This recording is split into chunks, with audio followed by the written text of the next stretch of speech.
You just moved into your first apartment in Japan. Congratulations. But now you're sitting on the floor, staring at 4 empty walls, wondering what you are doing with your life and if coming to Japan was a mistake. Yes, it was. Maybe. I don't know. I can't help you with that. But what I can help you with are some ideas on how to fill this empty void in your soul with some free or cheap furniture. After all, why should you spend money on furniture when you do not know at what point you will get depressed and go back home? Yeah. Anyway, before you even start considering spending your Yenjamins, take a good look at your apartment. It's probably tiny.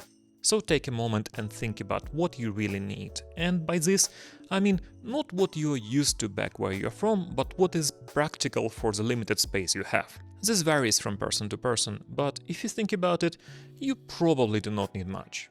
Some appliances, somewhere to sleep, sit, eat and store all the useless junk that you will inevitably acquire in Japan.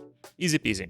Now, let's figure out what is the best way to procure all this stuff. Okay, first, if you are not grossed out by humans and do not mind interacting with them, you can try to get all the stuff you need for free.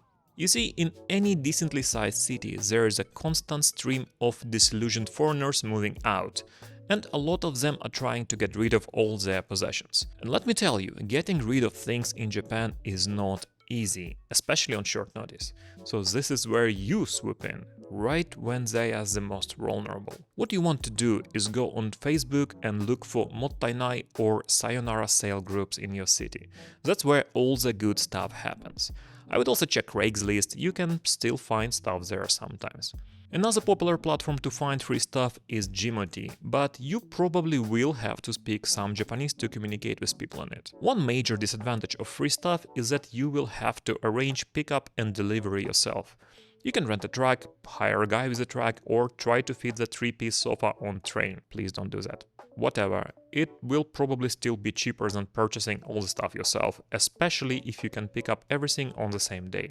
Oh, and even if you are not grossed out by the humans, which you should be by the way, do not get a used futon. Trust me, human juices are... yeah. Obviously, there is no guarantee that you will be able to score anything at all with this method. Your success will hugely depend on the size of your city, the current season, and the position of stars in the sky. So if you don't want to rely on luck, or don't want to spend too much money, or can't organize a delivery yourself, try hitting your local recycle shop. Recycle shops are basically second-hand stores for larger items like furniture and appliances. Independent recycle shops are pretty common all around Japan, and there is also a big national chain of second-hand stores called Hard Off. They have specialized stores for different types of second-hand goods, so for furniture and appliances you want to look for Off House.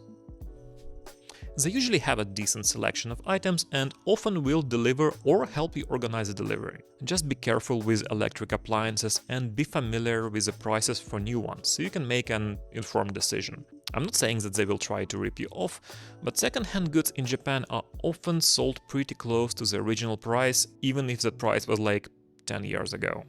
Now, third option.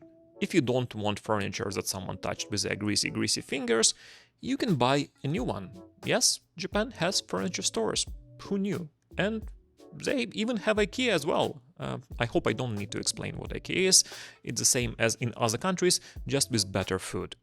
And if you don't want to be a basic foreigner and shop at IKEA, you can pretend that you are basic Japanese and shop at Nitori. Nitori is very similar to IKEA, but with less self-assembly. Oh, and one time they sold a potentially cancer-causing bus mat with asbestos in it.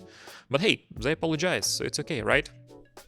But wait, you might say, Kurimu-san, I'm a cool kid, I want cool hipster Japanese minimalistic furniture, not that basic boring stuff from IKEA or Nitori. Go to Muji then, it's the same furniture, but with more vibes and a higher price tag. And it's everywhere as well.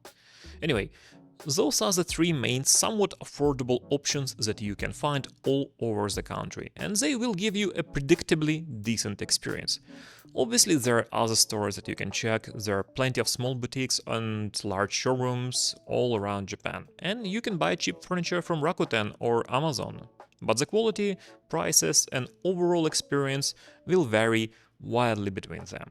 But no matter what, if furniture is important for your quality of life, you will have plenty of choices. And finally, The last secret bonus option, or more really like a warning of what not to do, specifically for bad boys and girls who exist in the dark underbelly of society.